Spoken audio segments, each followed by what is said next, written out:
Good morning दोस्तों, जय श्री कृष्णा, राधे राधे, सत श्री अकाल। कैसे हैं भाई आप सभी लोग। उम्मीद करती हूँ आप सभी अपने अपने उद्देश्य की ओर अग्रसर होने के लिए बहुत ही तल्लीनता से पढ़ाई कर रहे होंगे और सरकारी एग्जाम की तैयारी के लिए बहुत ही मन लगाया होगा आपने। दोस्तों, आज मैं अन्नपूर्णा व्यास जय भारत ऑनलाइन क्लासेस में आप सभी का बहुत ही स्वागत करती हूँ, बहुत ही अभिनंदन करती हूँ। दोस्तों, मेरे प्यारे स्टूडेंट, देश के आने वाले उज्जवल भविष्य, आज हम जो चर्चा करने जा रहे हैं वो हम चर्चा करने जा रहे हैं भी भारत के इतिहास पर। हम किस पर चर्चा करने जा रहे हैं दोस्तों? भारत के इतिहास पर। भारतीय इतिहास के साथियों, हर कंपटीशन एग्जाम में हर टॉपिक में से कई क्वेश्चन आपके सामने उपलब्ध होते हैं। जैसे आप आरएस का एग्जाम देते हैं, किसी भी गवर्नमेंट कंपटीशन एग्जाम की आप तैयारी करते हैं जहां पर भारत का इतिहास यदि आपके सिलेबस में है तो उसमें से क्वेश्चन आपके एग्जाम में जरूर आते हैं भाई। और राजस्थान के इतिहास के क्वेश्चन तो हम सही कर लेते हैं बच्चों, लेकिन भारत के इतिहास को पढ़ने में थोड़ी सी मुश्किलें आपके सामने आती है, थोड़ी सी समस्याएं आती है, क्योंकि भारतीय संपूर्ण इतिहास जो है ना भाई, वो बहुत ही विस्तार के अंदर है, वो अलग अलग भागों में विभाजित है। तो मैं आपके सामने जिस तरीके से भारतीय इतिहास को लेकर आई हूँ, बड़े आराम से पढ़ें, कॉपी पेन लेकर के, कि जैसे आपको कुछ भी नहीं आता है। हम बिल्कुल जीरो लेवल से शुरुआत कर रहे हैं भारत के इतिहास की। लेकिन साथियों, भारत के इतिहास को पढ़ने से पहले, किसी भी विषय को पढ़ने से पहले, मैं ऐसा मानती हूँ कि आपको पाठ्यक्रम की संपूर्ण जानकारी होनी चाहिए कि भारत के इतिहास में कौन कौन से टॉपिक होते हैं, किन किन चीजों को किस तरह से पढ़ा जाता है, कैसे इस इतिहास की शुरुआत हुई है, आखिर इतिहास होता क्या है, ये जानकारी आपके पास होनी चाहिए।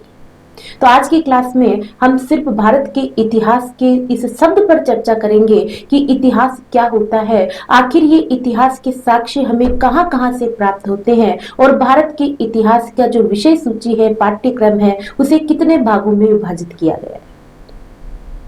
क्योंकि साथियों, क्या होता है कि किसी भी कंपटीशन एग्जाम में जो टीचर पढ़ाता है वो कुछ गिने चुने टॉपिक्स, जैसे आपके भारत के इतिहास के बारे में, सिंधु घाटी की सभ्यता, वैदिक संस्कृति, मौर्य काल, गुप्त काल, और आपके दिल्ली सल्तनत, मुगल राजवंश, और उसके बाद में 1857 की क्रांति, राष्ट्रवाद का उदय, ये टॉपिक होते ही कह दिया जाता है कि संपूर्ण भारत का इतिहास पूरा हो गया। नहीं साथियों, भारत का इतिहास बहुत बड़ा है और इसे बहुत ही गहराई में पढ़ना जरूरी है, और दावा करती हूँ बहुत ही आनंद आएगा पढ़ने में। तो देखो, आज हम शुरुआत करते हैं भारत के इतिहास की। साथियों, आज हम किस पर चर्चा करने जा रहे हैं भी? भारत के इतिहास पर चर्चा करने जा रहे हैं। भारत का इतिहास, ठीक है। आज हम क्या पढ़ने जा रहे हैं? भारत का इतिहास पढ़ने जा रहे हैं, ठीक है। साथियों, सबसे पहली बात हमारे सामने ये आती है कि आखिर ये इतिहास क्या होता है, इतिहास को किस तरीके से पढ़ा जाता है। तो बच्चों, इतिहास का जो मतलब होता है ना, इतिहास का मतलब क्या होता है? इतिहास का मतलब होता है अतीत। जो घटना कहां पर घटित हुई है? अतीत में घटित हुई है, निश्चित रूप से घटित हुई है। इतिहास का मतलब क्या होता है दोस्तों? अतीत होता है, और अतीत का मतलब होता है कि जो घटना है वो निश्चित रूप से घटित हुई घटना है। कौन सी घटना है साथियों? निश्चित रूप से घटित हुई घटना है। निश्चित रूप से घटित हुई घटना है, इसी को क्या कहा जाता है? इतिहास कहा जाता है। लेकिन बच्चों, एक चीज का ध्यान रखना, अतीत का मतलब ये होता है कि जो घटना घटित हो चुकी है, लेकिन हर घटना भारत के इतिहास में या इतिहास में नहीं गिनी जाती। जिस तरीके से मेरे साथ में 5-7 दिन पहले कोई घटना घटित हुई, जैसे मेरा एक्सीडेंट हो गया, या किसी के साथ कोई घटना घटित हुई, पारिवारिक घटना घटित हुई, यदि मेरे साथ में कोई घटना घटित हुई है तो उस घटना से दोस्तों मेरा जीवन प्रभावित होएगा, ज्यादा से ज्यादा मेरे परिवार का जीवन प्रभावित होएगा, लेकिन उस घटना से संपूर्ण मानव जीवन प्रभावित नहीं होएगा। तो इतिहास वो इतिहास है दोस्तों जिससे संपूर्ण मानव जीवन प्रभावित होता, जिस घटना से संपूर्ण मानव जीवन प्रभावित होता हो। जैसे यूरोपीय कंपनी हमारे यहाँ पर आई तो इससे हमारा संपूर्ण भारत प्रभावित हुआ। वह घटना एक इतिहास है। जैसे मुगलों ने हमारे यहाँ पर राज किया तो इससे संपूर्ण भारत प्रभावित हुआ है, उस घटना वह घटना आपका इतिहास कहलाता है। तो इतिहास दोस्तों वह घटना है जिससे संपूर्ण मानव जीवन प्रभावित होता है, जिससे संपूर्ण भौगोलिक दशाएं प्रभावित होती है, वह आपका इतिहास कहलाता है। इतिहास के कुछ फैक्ट देख रहे हैं अपन, ठीक है। इस चीज को, इतिहास को पढ़ने से पहले बच्चों 0 लेवल से हमें इसकी जानकारी होना बहुत जरूरी है। तो इतिहास क्या होता है? जिससे संपूर्ण मानव जीवन प्रभावित होता है, जिससे संपूर्ण मानव जीवन प्रभावित होता है, जिससे संपूर्ण मानव जीवन प्रभावित हो, वह आपका क्या कहलाएगा? इतिहास कहलाएगा। पर्टिकुलर किसी मानव से जुड़ी हुई घटना जो कि उसको और उसके परिवार को प्रभावित करती है, वह घटना इतिहास नहीं होगी, वो एग्जाम में नहीं पूछी जाएगी, वो हमारे इतिहास में सम्मिलित नहीं होती है। वह घटना जिससे संपूर्ण मानव जीवन प्रभावित होता है, जिससे संपूर्ण भौगोलिक जीवन प्रभावित होता है, वह घटना इतिहास कहलाती है। जिससे संपूर्ण मानव जीवन प्रभावित होता है, जिस घटना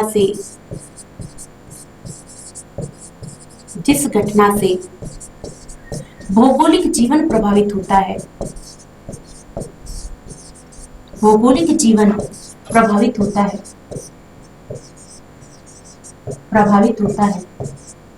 वह घटना क्या कहलाती है बच्चों? वह घटना आपके इतिहास कहलाती है। दूसरी बात, इतिहास ऐसा नहीं है कि मैंने कह दिया वो इतिहास हो गया, आपने कह दिया वो इतिहास हो गया, नहीं।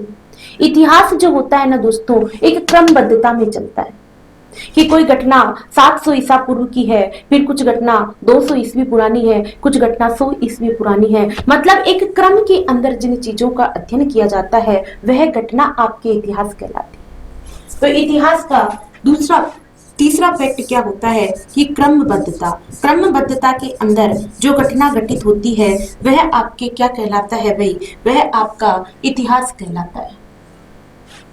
भारत का इतिहास अतीत यानी कि निश्चित रूप से जो घटना घटित होती है वह अतीत कहलाती है। जिससे संपूर्ण मानव जीवन प्रभावित हो, वह इतिहास कहलाता है। जिस घटना से भौगोलिक जीवन प्रभावित हो, वह इतिहास कहलाता है। और जो क्रमबद्धता को दर्शाता है, वह इतिहास कहलाता है। और इतिहास किसी के कहने से इतिहास नहीं बनता बच्चों। इतिहास के कुछ साक्ष्य होते हैं, कुछ सबूत होते हैं, कुछ लिखे हुए प्राचीनतम साक्ष्य मिलते हैं। जैसे आप अपने घर के अंदर घर की दिवाली के ऊपर सफाई करते हो तो आपके पिताजी के कुछ पुराने खिलौने मिलते हैं। उन खिलौनों को देखकर आप अंदाजा लगा लेते हो कि हमारे पिताजी भी बैलगाड़ी से खेला करते थे, ठीक है, बॉल से खेला करते थे। तो वह आपके पिताजी का इतिहास है। उसी तरीके से जब प्राचीनतम चीजों को खोजा गया, प्राचीनतम अवशेष जो हमें प्राप्त हुए, वो ही आपके साक्ष्य कहलाते हैं। लिखे हुए शिलालेख मिले हैं, अभिलेख मिले हैं, मृदभांड मिले हैं। इन चीजों से जो जानकारियां मिलती है, वो ही क्या कहलाता है? हमारा इतिहास कहलाता है। तो दोस्तों, इतिहास के अंदर साक्ष्य होना भी बहुत जरूरी है। क्या पता होना जरूरी है कि साक्ष्य क्या होते हैं। तो दोस्तों, हमारे भारत का जो इतिहास है वो भी साक्ष्यों से ही लिखा हुआ है। किस तरीके से? तो यहाँ पर अलग अलग प्रकार के साक्ष्य प्राप्त हुए। देखो, भारत के इतिहास के प्रमुख साक्ष्य देखेंगे।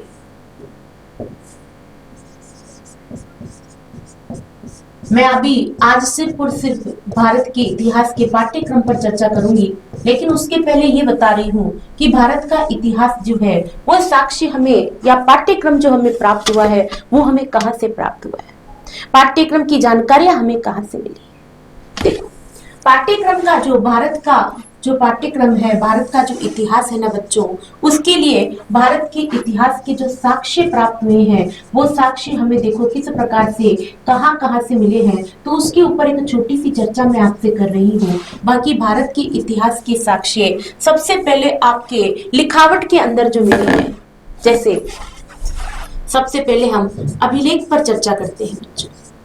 हम किस पर चर्चा करते हैं? अभिलेख पर चर्चा करते हैं। अभिलेखों का मतलब है कि जो लिखे हुए साक्ष्य हमें प्राप्त हुए हैं या फिर हमें कहीं से बनावट जो मिली है वो किस प्रकार से मिली है। तो बनावट के अंदर साक्ष्य हम दो प्रकार से पढ़ेंगे। सबसे पहले ताम्रपत्र के ऊपर देखते हैं। ताम्रपत्र मतलब जो तांबे के सिक्कों के ऊपर, तांबे की इस तरीके से बनावट, इतने इतने से पट्टों के ऊपर पहले साथियों जो जमीनों के पट्टे बनाए जाते हैं वो पहले तांबे की शीट पर बनाए जाते थे, जिनके ऊपर प्राचीन इतिहास लगाया उस समय के राजा की सीलें लगी हुई होती थी, वह आपके क्या कहलाते थे? ताम्रपत्र कहलाते थे। ताम्रपत्र मिले हैं, मृदाभिलेख मिले हैं, कहीं कहीं मृदाभिलेख मिले हैं, आपके मृदभांड मिले हैं, भित्ति चित्र प्राप्त हुए हैं, भित्ति चित्र प्राप्त हुए हैं। तो दोस्तों इन सब से हमें क्या जानकारी मिलती है? हमारे भारत के इतिहास की जानकारी मिलती है। आगे देखो और भी हमें चीजें प्राप्त हुई है अभिलेखों के अंदर। पहले हिस्से के अंदर ये चीजें प्राप्त हुई है। दूसरे हिस्से में यदि हम देखें तो यहाँ पर हमें शिलालेख प्राप्त हुए हैं, स्तंभ लेख प्राप्त हुए हैं,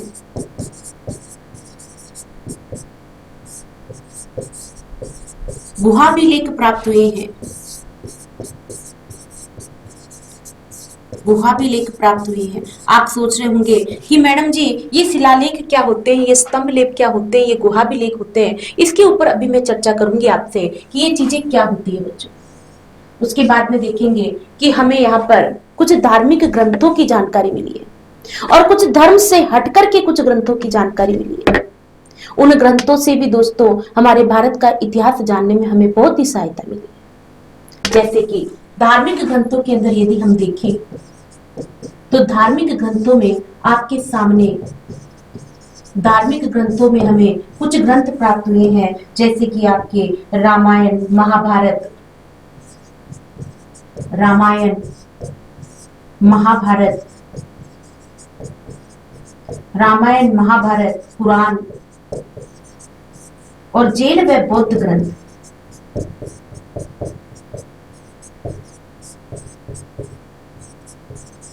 जैन और बौद्ध ग्रंथ ये सभी अपने को कहां से प्राप्त हुए हैं भाई? ये सभी धार्मिक ग्रंथों से प्राप्त हुए। कुछ धर्म से हट करके प्राप्त हुए, धर्मेतर ग्रंथ प्राप्त हुए, यानी धर्म से हट करके। तो धर्मेतर जो ग्रंथ प्राप्त हुए हैं वो कुछ ग्रंथ, कुछ अन्य ग्रंथ प्राप्त हुए हैं जो धर्म से अलग हैं। ठीक है, उन ग्रंथों के बारे में भी हम जानकारी लेते हैं। तो जैसे कि अर्थशास्त्र है, रजत रंगिणी है, अर्थशास्त्र हो गया आपके, रजत रंगिणी हो गया आपकी। इन ग्रंथों पे हम गहराई में चर्चा करेंगे, अभी सिर्फ हम नाम लिख रहे हैं कि इन ग्रंथों के माध्यम से हमें भारत का इतिहास जो पाठ्यक्रम आपको पढ़ाया जाता है उनकी जानकारियां हमें यहाँ से मिलती है। साथियों कुछ विदेशी विवरण भी हमारे सामने उपस्थित हुए हैं। विदेशी विवरण, विदेशी विवरण के अंदर मेगास्थनीज का ग्रंथ है इंडिका, मेगास्थनीज का ग्रंथ, मेगास्थनीज का ग्रंथ, मेगास्थनीज का ग्रंथ है इंडिका और हैंसांग का ग्रंथ है सीयू की, हैंसांग का ग्रंथ जिसका नाम क्या है बच्चों? तो हैंसांग का ग्रंथ है सीयू की। हैंसांग का ग्रंथ कौन सा है बच्चों? सीयू की। तो ये सब चीजें आपके सामने उपस्थित है। देखो भारत के इतिहास के कुछ प्रमुख साक्ष्य प्राप्त हुए हैं जिसमें अभिलेख है, ताम्रपत्र, मुद्राभिलेख, मृदभांड और भित्ति चित्र। ये कुछ अभिलेखों के नाम हैं जहां से हमें भारत के इतिहास की जानकारी मिलती है। उसके बाद में शिलालेख, स्तंभ लेख और गुहाभिलेख। आपके मन में एक चर्चा आ रही होगी कि मैडम जी ये स्तंभ लेख क्या होता है, ये गुहाभिलेख क्या होता है? तो देखो इसके ऊपर मैं आपको बताती हूँ चर्चा करके।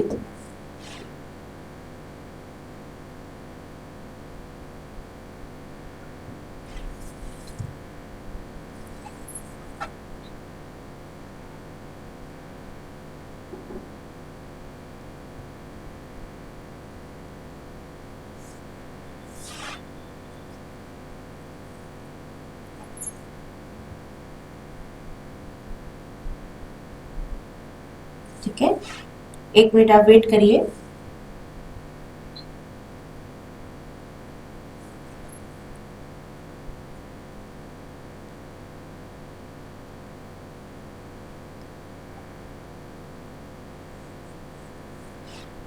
ये देखिए,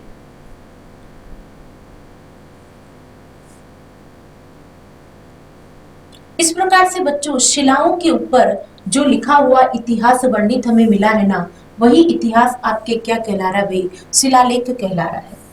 ठीक है, इस प्रकार से जो वर्णित इतिहास हमें प्राप्त हुआ है, जैसे आप देखिए ये शब्दों के अंदर भाषाओं में लिखा हुआ है भाई, ये इतिहास जिससे स्पेशलिस्ट कुछ इतिहासकार हैं ये सारी जानकारियों को पढ़ लेते हैं, यही आपके सामने क्या कहलाता है, आपका शिलालेख कहलाता है। अब आप कहोगे मैडम शिलालेख ये है तो फिर स्तंभ लेख क्या है, गुहा लेख क्या है? देखो मैं वो भी आपको दिखाती हूँ कि स्तंभ लेख क्या होता है और गुहा लेख क्या होता है।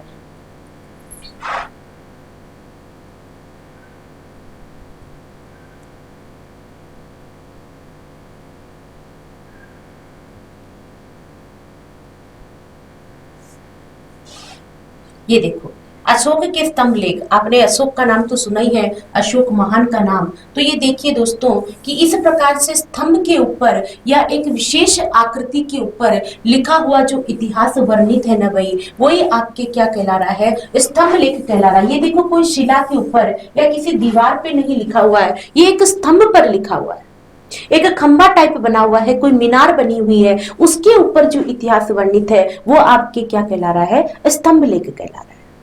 अलग अलग चीजों के अंदर हमें इतिहास प्राप्त हुआ है, जैसे मैं आपको बताती हूँ तो एक चीज मिलती है आपके गुहा लेख।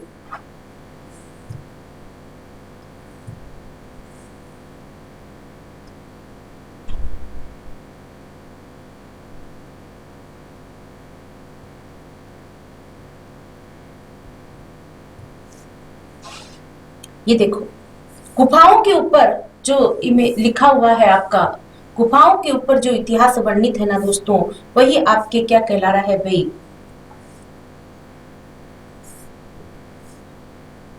जिस प्रकार से ये देखिए आप,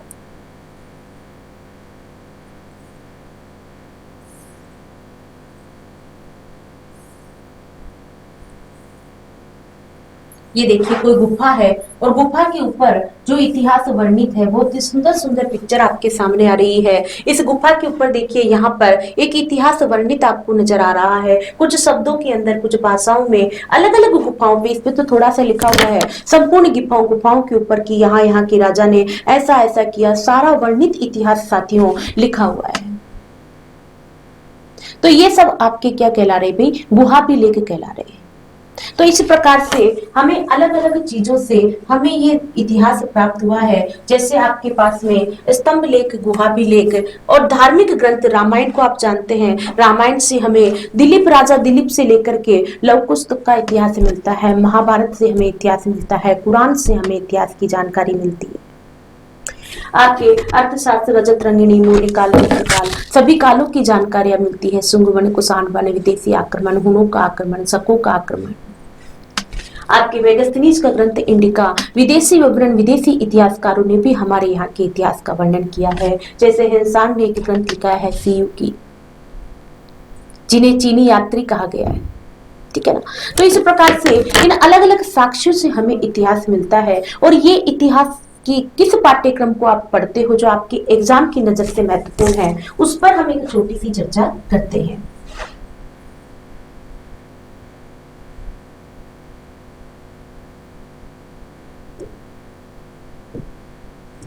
यहां देखिए भारत के इतिहास का पाठ्यक्रम, जिसे आप सिलेबस कहते हैं दोस्तों, भारत के इतिहास का पाठ्यक्रम। किसी भी चीज को पढ़ने से पहले तक दोस्तों आपको उसके पाठ्यक्रम की जानकारी होनी चाहिए कि आप जो पढ़ने जा रहे हैं उसके अंदर कौन कौन से आपके टॉपिक आते हैं और किस प्रकार से इस सिलेबस को पूरा किया जाएगा, किस प्रकार से इस सिलेबस को पढ़ा जाएगा। ठीक है ना भाई, तो यह जानकारी आपके पास में होनी चाहिए भाई।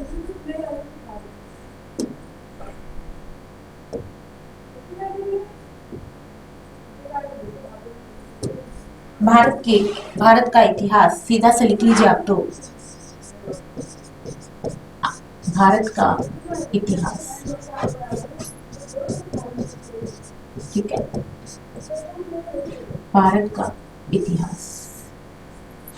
दोस्तों, भारत के इतिहास का जो पाठ्यक्रम है उसे हम 3 भागों में विभाजित करते हैं। 3 तरीके से हम इसको पढ़ते हैं। कैसे पढ़ेंगे? भारत के इतिहास को हम 3 भागों में विभाजित करते हैं। कौन कौन से 3 भागों में विभाजित करते हैं? हम इसे इस प्रकार से 3 भागों में विभाजित करते हैं। प्राचीन भारत का इतिहास,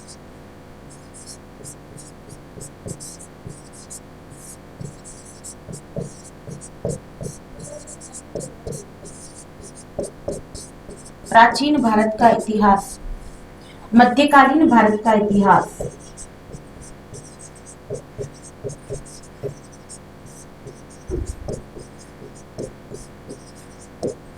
मध्यकालीन भारत का इतिहास और आधुनिक भारत का इतिहास। आधुनिक भारत का इतिहास, आधुनिक भारत का इतिहास। तो इस प्रकार से दोस्तों, हमारे भारत के इतिहास को हम 3 भागों में विभाजित करते हैं।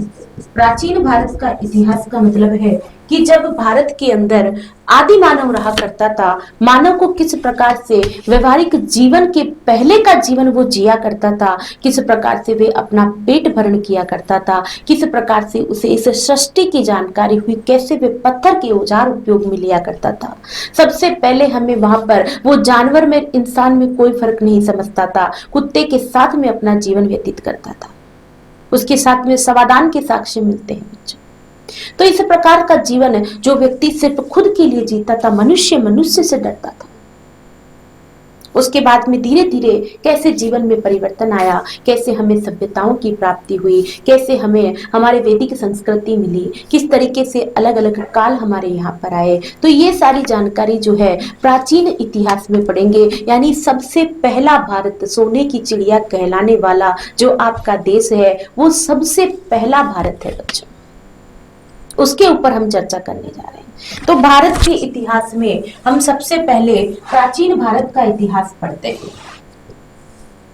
सबसे पहले आप हेडिंग डालेंगे प्राचीन भारत का इतिहास, और इसके अंदर हम कौन कौन से टॉपिक पढ़ेंगे उसके ऊपर हम चर्चा करेंगे। प्राचीन भारत का इतिहास, प्राचीन भारत के इतिहास में आप क्या क्या पढ़ेंगे उसके ऊपर हम एक छोटी सी चर्चा करेंगे। तो प्राचीन भारत के इतिहास में आप सबसे पहले पढ़ेंगे बच्चों प्राग ऐतिहासिक काल। क्या पढ़ेंगे? प्राग ऐतिहासिक काल, मतलब इतिहास से भी पहले का काल।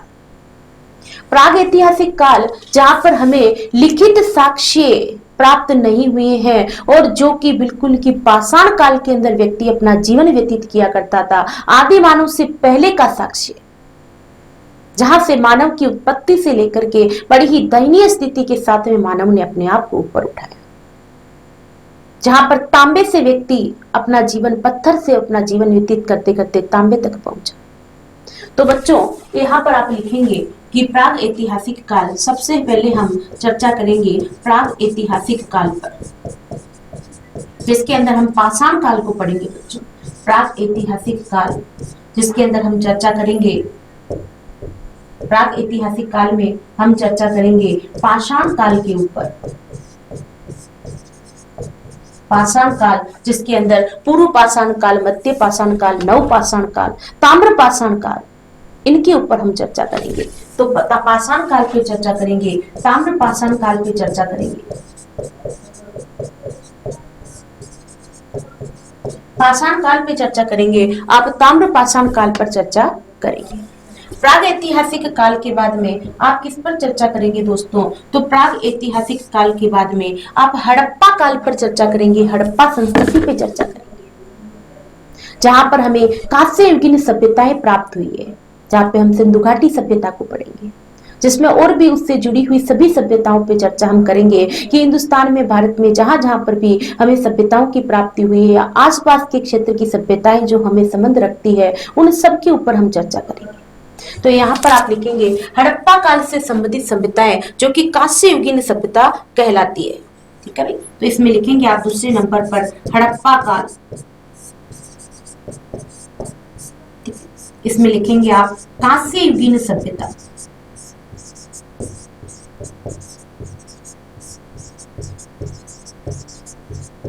हड़प्पा काल या कांस्य युगीन सभ्यता, जिसमें हम सिंधु घाटी सभ्यता के ऊपर बहुत ही डीप के अंदर जाएंगे और सिंधु घाटी सभ्यता से संबंधित सभी सभ्यताओं पे हम चर्चा करेंगे। सिंधु घाटी सभ्यता, सैंधवकालीन सभी सभ्यताओं के ऊपर हम इसके अंदर अध्ययन करेंगे, हड़प्पा कालीन सभ्यताओं के।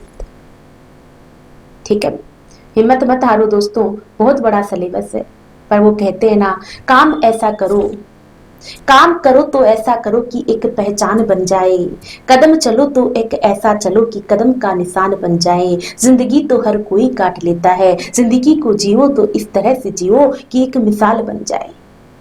दोस्तों आगे चलते हैं हम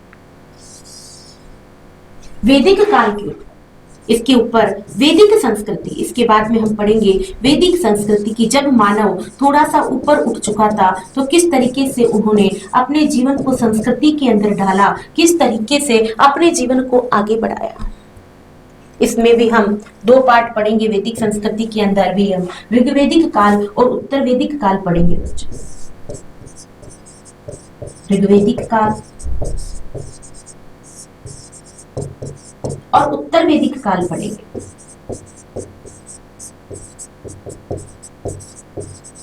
ऋग्वैदिक काल पढ़ेंगे और कौन सा काल पढ़ेंगे? उत्तर वैदिक काल हम पढ़ेंगे। इसके बाद में, इस वैदिक संस्कृति के बाद में हम देखेंगे कि जब ये उत्तर वैदिक काल के अंदर मानव आता है ना दोस्तों, तो मानव के अंदर बहुत सारी अवधारणाएं पैदा हो जाती है, बहुत सारी अंधविश्वास प्रथाएं पैदा हो जाती है।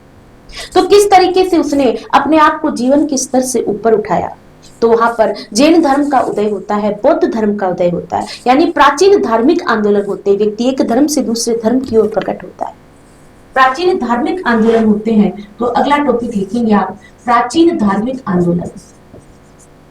प्राचीन धार्मिक आंदोलन, प्राचीन धार्मिक आंदोलन। और ये जो प्राचीन धार्मिक आंदोलन है, इसके अंदर आप क्या पढ़ोगे भाई? प्राचीन धार्मिक आंदोलन के अंदर आप जैन धर्म का उदय पढ़ोगे, बौद्ध धर्म का उदय पढ़ोगे।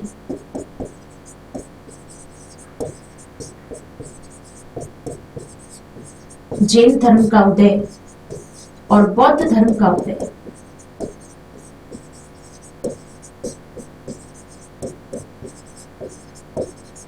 जैन धर्म का उदय और बौद्ध धर्म का उदय भी आप कहां पढ़ोगे भाई? प्राचीन धार्मिक आंदोलन के अंदर पढ़ोगे।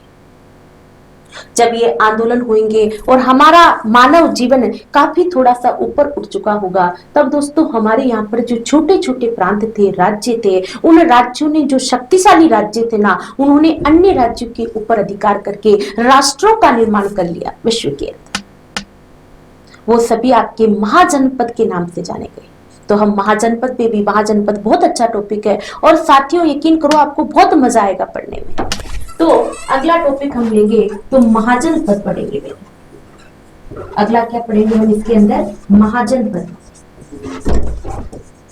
महाजनपद में हम 16 महाजनपदों पे हम चर्चा करेंगे। 16 महाजनपदों के अंदर, जिसके अंदर मगध का उदय पढ़ेंगे। क्या पढ़ेंगे हम? मगध का उदय पढ़ेंगे। ठीक है, अभी बहुत सारा विषय बाकी है। आज समय की शॉर्टेज की वजह से हम इस क्लास को यहीं पर स्थगित करेंगे भाई। ठीक है, तो अभी बाकी है बहुत सारा सिलेबस, इस पे चर्चा करेंगे। मैं पूरे तीनों के अंदर आपको कितना क्या क्या पढ़ाया जाएगा वो चर्चा करने के बाद में हम प्रागैतिहासिक काल से ही प्रारंभ करेंगे, जहां पर हम पाषाण काल से आज अध्ययन करते हुए कौन कौन से साक्ष्य मिले हैं, फिर हम हड़प्पा काल और सिंधु घाटी सभ्यता के ऊपर चर्चा करेंगे। ठीक है, चाहूं तो मैं आपको सीधा मूल्यकाल पर ले जाकर के कहानियों से इस सब्जेक्ट की शुरुआत कर सकती हूँ, लेकिन हम शुरुआत से 0 लेवल से पढ़ेंगे। थोड़ा सा कठिन रास्ता जरूर होता है, लेकिन कठिन रास्ता ही ज्यादा हमें सफलता दिलाता है। ठीक है बच्चों, तो फिर मिलेंगे हम कल की क्लास के अंदर। तब तक जय हिंद, जय भारत।